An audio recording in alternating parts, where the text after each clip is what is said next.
All right, let's talk about carbon capture and sequestration and the efforts to try to calm what some see as global climate change. You've got efforts towards trying to get rid of fossil fuels and how we use those for energy and a whole host of other things. But there's also this effort alongside of battery technology and trying to get electric vehicles and solar and wind and what environmentalists see as renewable energy.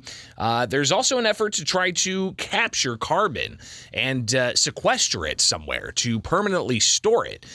We're seeing some of the things pop up here in central Illinois with an out-of-state company wanting to build a pipeline to impact 14 or so Illinois counties that will pump concentrated CO2, which is typically a gas, but in liquid form under pressure through pipelines to go from industrial sites like ethanol production out of state to then come through Illinois to pipe it into the Illinois Basin, which is a rock formation that geologists apparently say that is ripe to be able to pump these types of what some say is toxic chemicals into deep within the ground, a mile deep underneath the Illinois basins. So the debate's happening at the Illinois State House on how to possibly regulate this.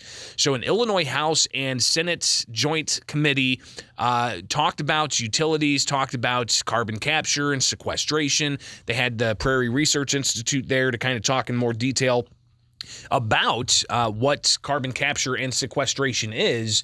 And here's how some of that went during yesterday's committee hearing with details on how they pump this stuff into the ground. So what happens with carbon capture and storage is that you're looking for a package of rocks that will act as a container and a seal. So in the Mount Simon sandstone, which is at, for example, at Decatur is 5,500 feet beneath the surface and 1,500 feet thick. There is a sandstone that can hold significant gigatons worth of carbon dioxide were we to use it in that manner.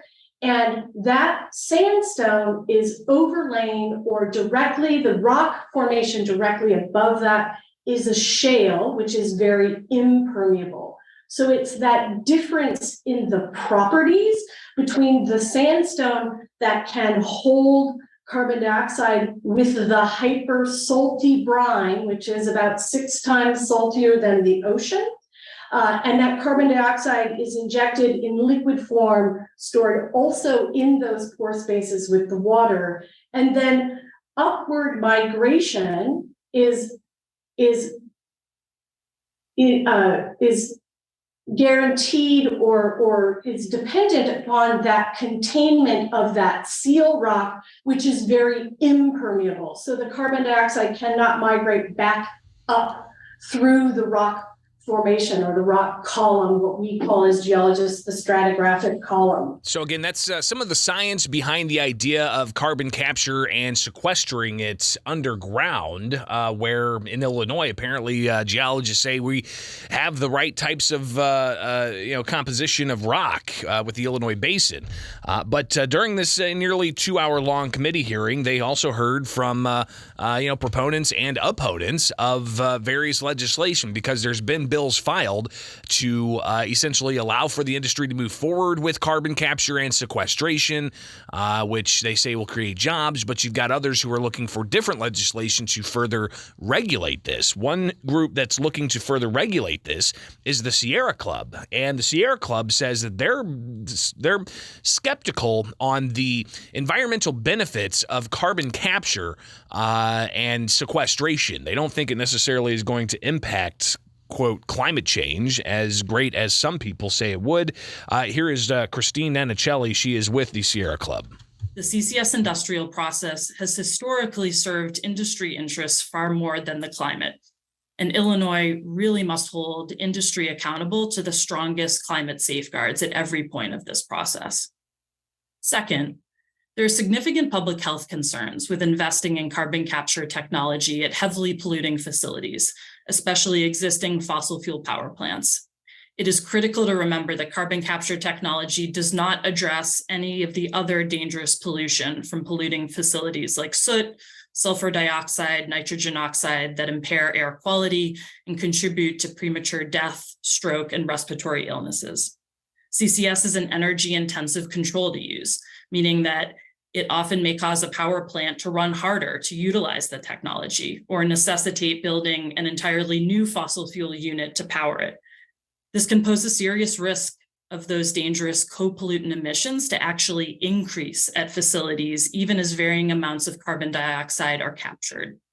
The same concern exists with water use and pollution at power plants and the creation of ongoing toxic coal ash waste at coal-fired power plants. In these instances of retrofitting aging coal-fired power plants with this type of expensive technology, there is broad consensus within the environmental community that new clean energy resources like wind, solar, and energy efficiency are much more cost-effective investments for consumers, public health, our climate, and the power grid. That said, at the very least, Illinois communities must have adequate protections at the facility where CCS technology is going to be attempted to ensure that dangerous co-pollutants and other sources of pollution aren't increased. Third, the CCS industrial cycle necessitates a vast... Can you wrap just so we have plenty of room for all the others because we have a 20-minute schedule? Absolutely. HB 3119 is the only CCS legislation written to protect Illinois communities. It has one, sensible protections and public process at all steps of the industrial cycle. Two, state and taxpayer protections that put financial and liability risks on corporations, not Illinois taxpayers. Three, climate safeguards to make sure we're not undermining our climate progress and commitments. And four, landowner property rights and protections. The industry bill does not address any of these concerns and really puts those corporate interests before Illinois communities. And so we are asking for the state legislature to act and make sure that Illinois taxpayers, our land, and our climate are adequately protected. Again, that's somebody from the Sierra Club, which typically supports what is thought to be things to cut down on global climate change or global warming. I'm not sure which one we're going with now, but regardless, the idea of carbon capture is you're not putting the pollutant out into the air and you're capturing it. Well, what do you do once you capture it? You got to store it somewhere. Where are you going to store it? Well, people say, hey, store it in Illinois. And the environmentalists saying, wait a second, there's been other damaging things done from pipelines that have burst that carries CO2 and some negative health effects, let alone the questions about the water and how that's going to be impacted. So the environmental groups, they want more stringent regulations on this technology. So there's competing legislation at the State House. The Illinois Manufacturers Association took a different stance. They actually support a bill that the industry has put together to address all of these things. And here's Mark Denzler from the Illinois Manufacturers Association sounding off on the industry-favored bill. And by passing this legislation that is a result of negotiations with industry and labor unions and pipeline operators, the Farm Bureau, and landowners, we can take advantage of this high-value economic opportunity. This bill, I would note, has specific language from organized labor in addition to language at the federal level, making it probably the strongest pro-union bill in the country. The PRI and University of Illinois report, an independent report, found that CCS can result in a $3 billion economic impact and 14,000 new jobs. These 14,000 new jobs are in addition to the thousands of currently existing manufacturing jobs and energy jobs that I mentioned. I'd also note quickly that manufacturing has the single highest jobs multiplier. Every direct manufacturing job leads to an additional 1.9 jobs in Illinois. We all know President Biden and Congress, when they passed the Inflation Reduction Act, included $370 billion for energy transition, renewable energy, and that included $13 billion for carbon capture and storage. They also know that you can't meet climate goals without this. So in closing, I would just say we have the geology, we have the industry, we have the central location, we have the expertise. let's not lose the opportunity to tap into federal dollars, grow our economy, and continue reducing emissions. So competing legislation, which is going to advance? It wasn't just the environmental group and the business groups that were there. You also had the Illinois Farm Bureau there and citizens addressing this joint committee yesterday about carbon capture and sequestration. We'll hear from those other groups coming up. Well, what kinds of regulations will there be on future carbon sequestration projects in Illinois? Depends on if there's going to be some common ground found. We're hearing about a joint hearing of House and Senate members and various individuals from industry, environmental groups, and even private residents that are sounding off on this idea of transporting carbon captured in other states through pipelines, condensed CO2 to pipe into Illinois' ground, a mile deep. And, some say this is for global climate change or global warming. Texter says that it's not global cooling 1970s, not global warming 1990s, not climate change 2000s. It's now climate disruption. All right, so I just got that memo. So climate disruption, I guess, is what we're going with now. The idea is to pipe all this carbon dioxide you capture so it's not going out into the atmosphere. But there are concerns about, number one, the health impacts. If a pipeline was to burst, this happened elsewhere, and there were some severe health impacts, and the concerns of property rights. Well, the Illinois Farm Bureau, which a lot of members of theirs likely will be impacted by this with easements and right-of-ways and so on, Bill Bodine. He's with the Illinois Farm Bureau. He talked yesterday with this committee about where the organization's at in all of this. Now, the proposal we've negotiated with the industry isn't perfect. We will admit that, but it does create protections for property rights issues associated with carbon storage that we think will be amongst the strongest in the country. And so we appreciate the industry. We appreciate Representative Hoffman and Senator Cunningham and their leadership in pulling the discussions together. And it has allowed us to remove our opposition and have no position as we go forward. So I appreciate the opportunity, and I can answer questions if you have them. So the Illinois Farm Bureau says that they've removed their opposition and now they're neutral on this idea.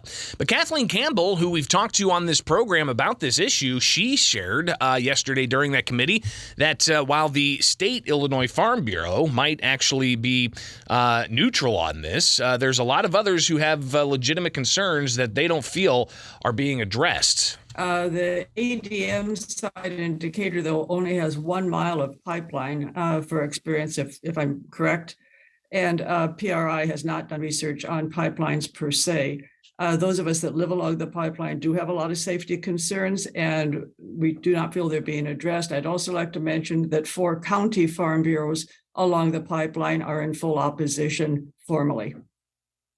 So where we go from here, unclear. You've got 4 different bills, 2 in the House, 2 in the Senate that do different things. Some seem to be favored by environmental groups that are wanting to regulate carbon capture and sequestration. The other set of bills seems to be favored by the Manufacturers Association and even ADM, for instance, who has their own carbon sequestration projects. And all of it's in an effort to maybe capture $13 billion in federal funds that are used for carbon sequestration. How do we exactly move forward with this? 217-629-7970. That's the phone number. Take a call here. And good morning. You're on WMAY. What's going on? Greg, huge opposition where I'm from down in Christian County. Money talks. The Illinois Farm Bureau, you're going to stay neutral on this? Don't want to muddy the waters? Well, if you're a member, maybe don't be a member anymore. See how that works out for the Illinois Farm Bureau. Yeah, and I think that's where you get some of the local county farm bureaus that may have a little bit more teeth in some of these things, especially if you see more of those local county farm bureaus step up and address this directly. We'll keep track of that. Of course, the legislature's in session for just a handful of weeks here. They wrap up May 19th. So will this be one of the things that they tackle? We'll watch that and because it's something that's going to impact Central Illinois residents. I even got a letter shared with you yesterday. I got a letter from a group that's opposing this saying that my address is 1.5 miles away from where they're hoping to use the pipeline to get stuff through the CO2, which is a toxic chemical. I mean, if you were enveloped in CO2, you'd have all kinds of negative health effects, and apparently your car won't work either because your car needs oxygen to help in the engine. So yeah, interesting to see where this goes. And is this going to be the wave of the future? Is it going to be the huge economic impact that they are touting it as? Is it going to be a huge environmental benefit as they're touting it as? We shall see. It is Springfield's Morning News. I'm Greg Bishop on Double.